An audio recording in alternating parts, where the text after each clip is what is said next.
Umpamanya biasa dikasih banyak, ternyata dikasihnya apa?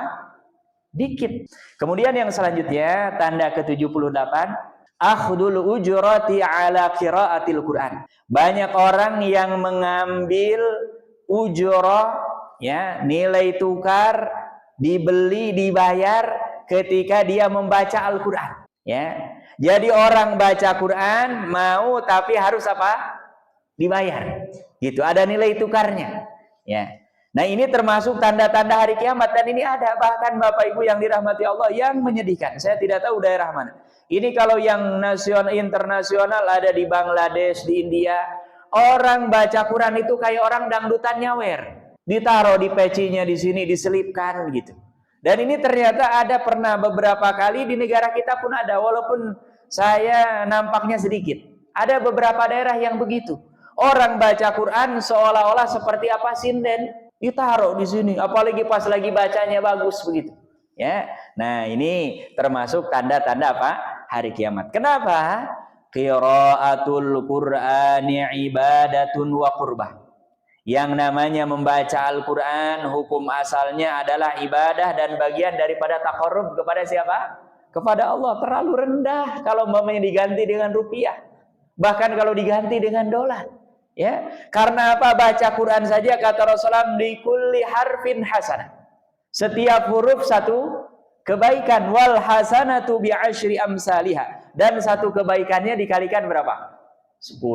Jadi Bapak Ibu, kalau ada orang qari baca Quran, sekali baca 10 juta.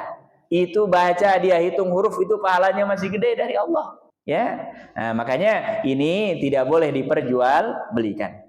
Wal aslu annal ibadat, dan hukum asalnya yang namanya ibadah la tusrafu li talabid dunya, tidak boleh dibelokkan untuk mencari keuntungan dunia. Wa innama lil akhirah, tapi harus diniatkan untuk bekal nanti di negeri akhirat, ibtigha ali wajillah, mencari ridhonya Allah Subhanahu wa taala, ya. Tapi kalau orang ngasih, saya nggak tahu ada nggak pakai tarif itu orang kalau qari baca Quran. Tapi kalau orang umpamanya dia hartanya banyak, memuliakan ahlul Quran, ngasih, nggak ada masalah, ya. Yang nggak boleh, dan pasti ini para ulama menyebutkan, ini orang umpamanya mau baca Quran, saya mau baca karena dia qari internasional, mininya sekian, nah nggak boleh. Ya, subhanallah. Dan ini termasuk apa? Tanda-tanda hari kiamat.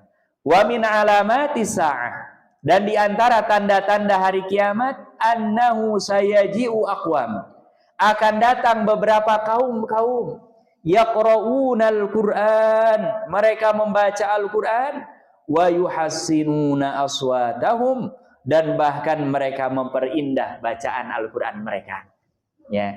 Fi majalisil aza, di majlis-majlis di mana ada orang bikin walimah, orang karena ada yang meninggal keluarganya, walimatul khitan, orang mau naik haji, ya.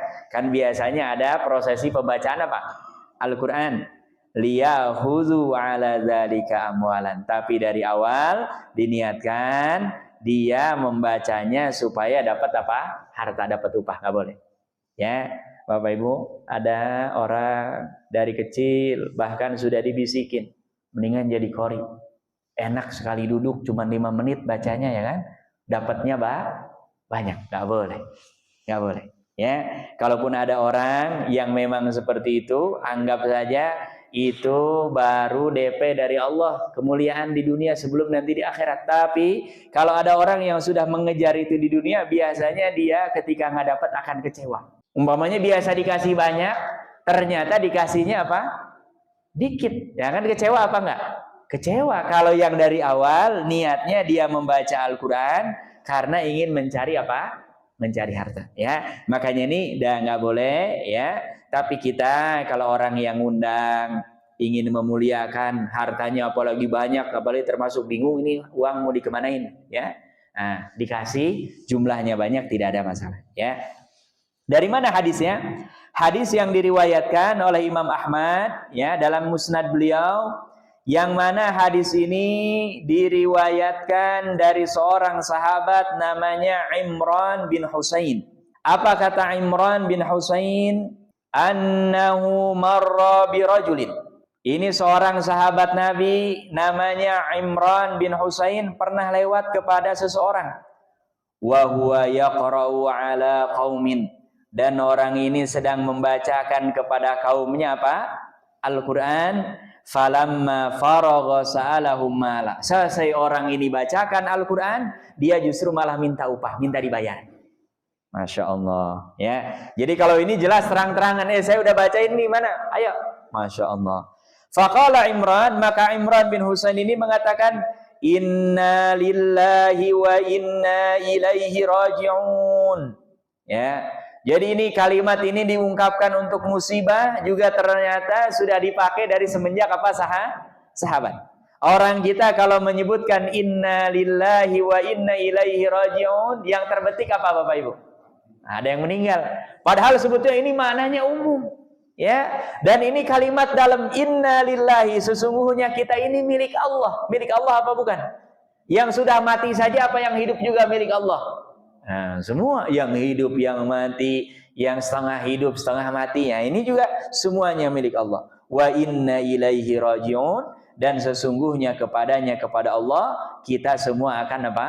Kembali. Ini menjadi ungkapan khusus untuk melihat sesuatu yang aneh atau dianggap musibah. Kenapa sampai mengungkapkan kalimat istirja? Ini seorang sahabat yang bernama Imran bin Husain.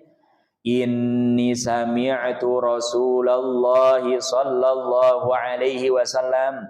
Kata Imran bin Husain, karena saya sungguh mendengar langsung dari baginda Rasulullah sallallahu alaihi wasallam, yaqulu, beliau bersabda, man qara'al Qur'an, siapa yang membaca Al-Qur'an, falyas'alillaha tabaraka wa ta'ala bih, maka hendaklah orang ini meminta pahalanya daripada siapa? Allah Subhanahu wa ta'ala.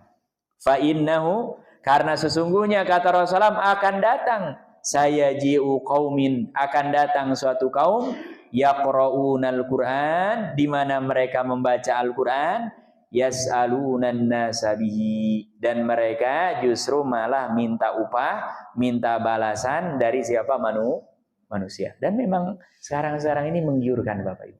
Setiap tahun ada lomba menghafal Al-Quran, ada lomba tahsin, ada lomba tahfiz, ada lomba yang pakai irama musabaqah, baik itu tingkat nasional bahkan sampai tingkat apa? Internasional. Dan hadiahnya menggiurkan apa enggak? Menggiurkan luar biasa. Di Qatar, di Kuwait setiap tahun tuh. Ya, dan hadiahnya itu kalau dirupiahkan itu bisa sampai MM-an untuk juara satu. Ya. Di Arab Saudi apalagi setiap tahun selalu ada. Ya. Nah, ini makanya kalaupun ada di antara kita, anak-anak kita, jangan meniatkan untuk mencari itunya. Karena apa? Cek. Yang paling gampang ketika kita nggak dapat ada kekecewaan, itu berarti kita niatnya ke situ. Tapi kalau kita dapat, alhamdulillah, nggak dapat juga, alhamdulillah. Nah, ini mungkin indikasinya tidak ada mengarah ke situ. Biasanya orang kalau sudah niatannya dunia, ketika tidak dapat, maka biasanya dia akan ada apa? Kekecewaan. Bahkan boleh jadi nauzubillah Al-Qur'annya mungkin ditinggalkan, ya. Nah, ini termasuk tanda-tanda hari kiamat, ya. Mudah-mudahan ini di beberapa tempat ketika terjadi sudah langsung ditegur oleh MUI, ya. Karena memang ini tidak boleh, dan yang kedua tidak elok orang lagi baca Quran tiba-tiba ditempelkan di sini. Ditempelkan di sini. Bahkan ada yang dimasukkan ke sini. Ya. Dan orang lagi baca Quran kan nggak mungkin dia sedang baca Quran, sedang ini nggak mungkin dia menolak atau apa. Nah, makanya ini jangan ditradisikan. Bahkan kalaupun memberi, sebisa mungkin sembunyi-sembunyi, jangan diumumkan, apalagi sehingga orang ingin jadi apa? Berlomba-lomba ingin jadi pembaca Al-Qur'an karena hanya ingin mendapatkan harta, ya, kenikmatan sesaat di dunia, ya. Ini tanda yang keberapa? 78.